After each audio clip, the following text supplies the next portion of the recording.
Hi there, welcome back to the channel. This is the final video in the restoration series of the Nordmende Rigoletto 59. This series admittedly has gone on for a little bit too long. This is the radio that I used to develop the Back to Basics series, in which I did a whole lot of little segments on different parts of the restoration procedure, trying to basically transmit some of the knowledge that I picked up from other YouTubers, other creators along the way, and hopefully that'll be useful to you. But ultimately, this is a restoration project. I want to be able to use this radio, and there was quite a bit to do still on the cabinet.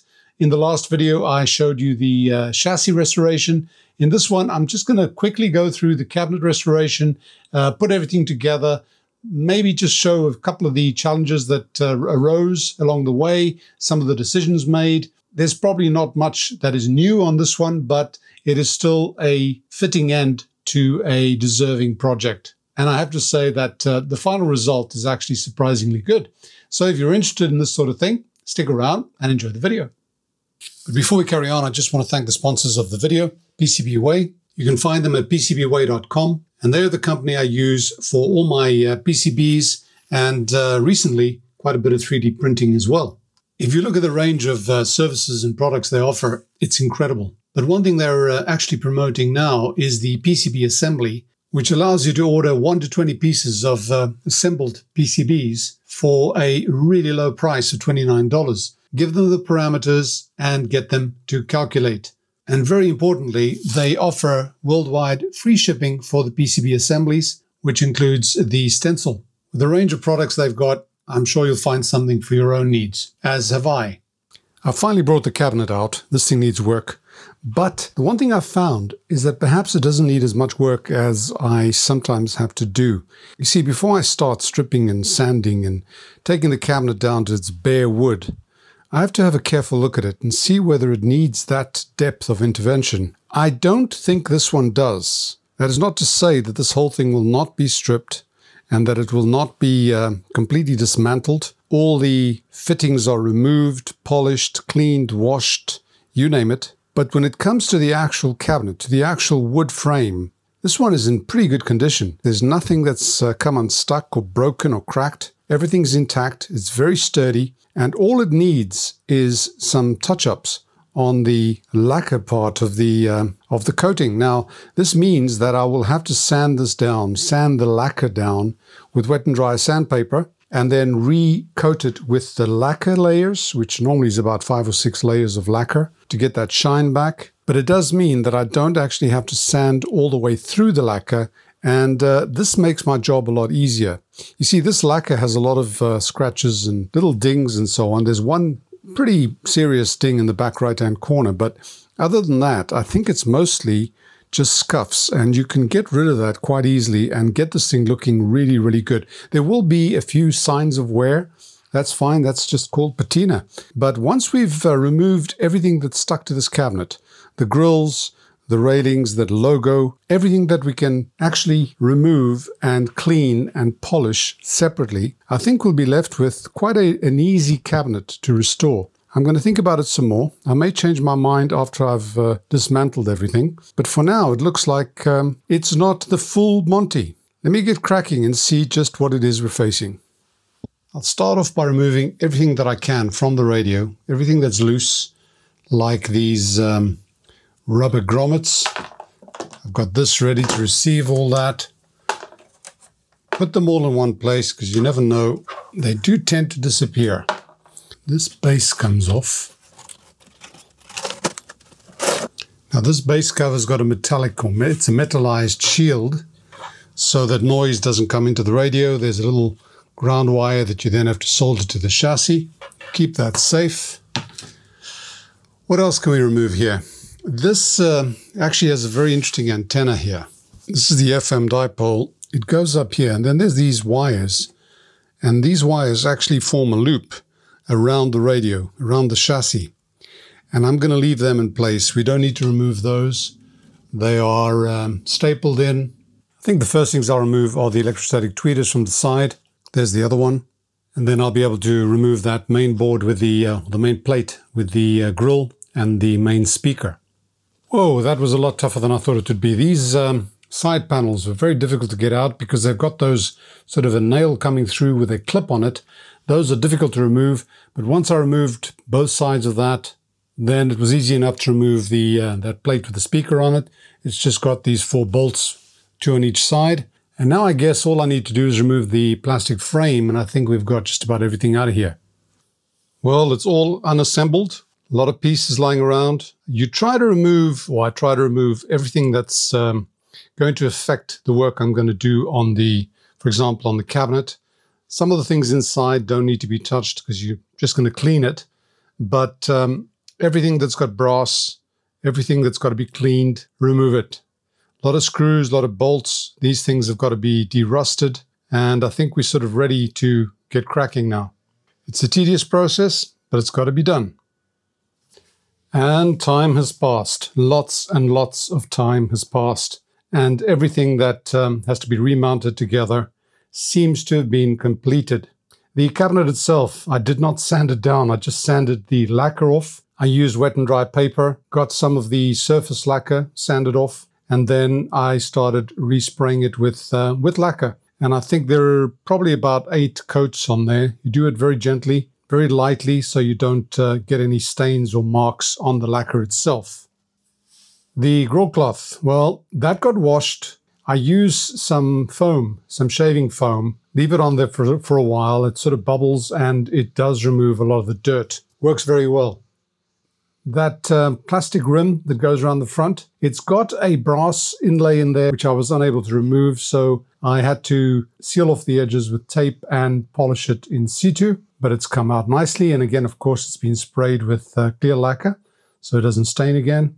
All the screws and nuts and bolts were derusted.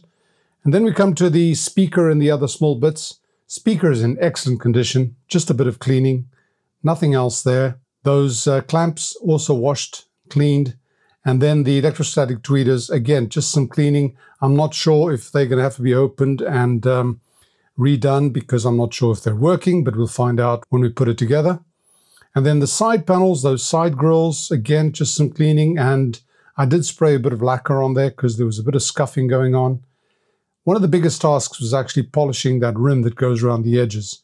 That is a big job, but it came out beautifully. And then, of course, we can't forget the logo, again, polished with the Dremel. The actual logo itself didn't need much, just needed a bit of cleaning. And that's it. I'm ready to put everything back together. Finally. It's always immensely satisfying seeing this result. When you get to the end of a project and you can sort of step away and look in and sort of try to remember what it looked like when you first opened that box. I don't know if you saw the first one, but it's quite different. The glass was shattered, if you recall, and one of you kindly sent me a spare dial glass, which saved me a hell of a lot of work. And look at that. It is immaculate. Really, really good. The buttons, the knobs, all the brass got shined and polished, which makes a heck of a difference. And then with a little bit of lacquer on it, it just makes sure that it doesn't stain so quickly or so easily again. The grill cloth has a few stains on it. And what I found in the past is you can sometimes do more damage than good by trying too hard to remove them. So I left them there. It's part of the chassis, part of the charm. On the side panels, everything is good except that last little corner at the back there. I hid that as much as I could. I could have tried to replace it with a different piece of veneer, but I found that sometimes that even looks more obvious. As for the top, again, nice finish. There's a little bit of a mark on the front that you can see, but again, that's just part of the patina. And this is what it looks like on the inside, or rather the back side. Now you'll notice that my Bluetooth box is sitting out here, and I'll show you in a second why. Let's have a closer look. I wired everything up. I wired the speakers up. I wired the electrostatic tweeters up. Nothing too complicated there. The push button switches on the front. And everything fit nicely in here. Everything is nice and snug and clean and polished and derusted, you name it. Now, when it comes to the Bluetooth module, I had a problem. See, because of this height, I actually thought it would fit there, and it does fit there, but it is just too snug. I wanted a bit of space. I don't have that much space. And then I realized there's an easy way to do this. I can actually connect this to the back panel, to the back cover. And it's got the 2 holes there, so I'm sure I'll find a way to just put it on the back cover, so when the cover comes off, that comes off. There's enough space. The wiring loom is loose enough. It's not going to be an issue. And it's actually perfect because it keeps it away from everything. I can put it like up here, and it'll be further away from the radio itself. So that's good. That's about it. That's it, folks. That's hopefully the last you'll see of the insides of this radio, because I think we've all seen a little bit too much of it.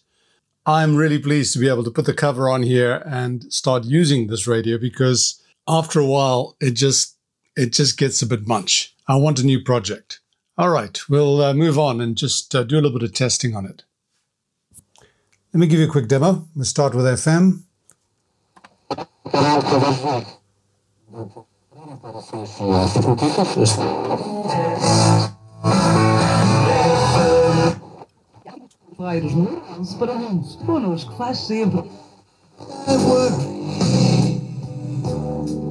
It's all music, so I can't really play it.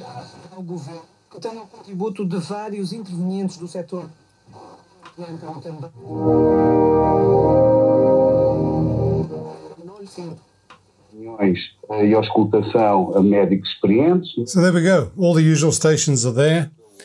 Let's try long wave. I don't think we're getting much these days. Let me just change the antenna at the back to the mini whip. We've got some strange storms out there, so, or rather atmospheric conditions anyway. So it's picking up a lot of static.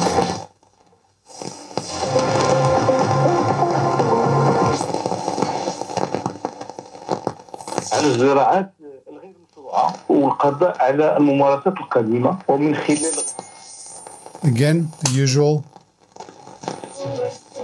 medium wave. This is North Africa. Bajo la tutela de las islas, y el problema, dicen desde el Canary Islands. Se les puede entender correctamente. Exigen una respuesta coordinada que vaya desde lo local al comunal. El Popular ha registrado una iniciativa de año. Entonces ya tenía lugar y Castelbisbal, Barcelona. Las comunidades puedan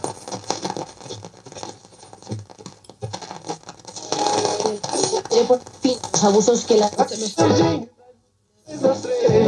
a local station. So again, nothing unusual. Shortwave.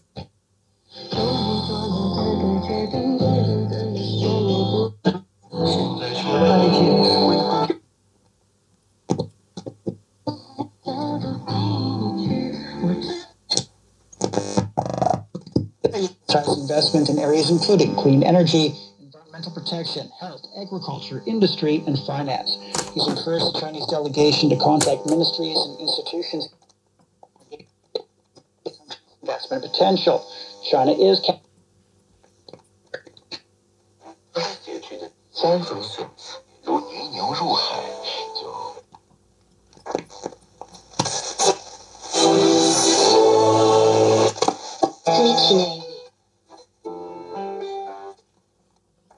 So yeah, it's pretty sensitive. It's the usual reception that I get over here.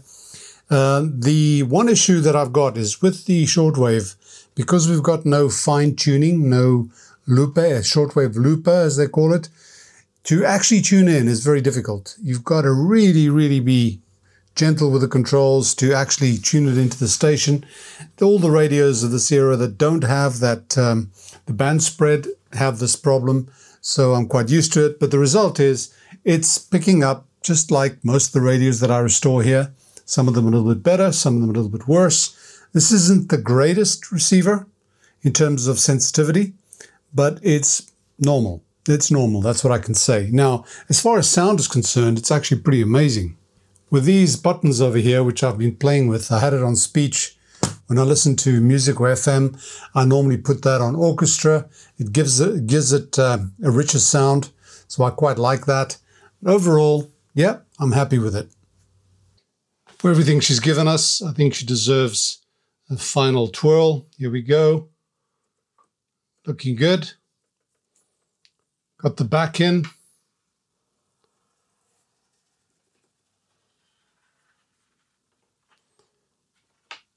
And there she is. Well, folks, I certainly hope you've enjoyed that.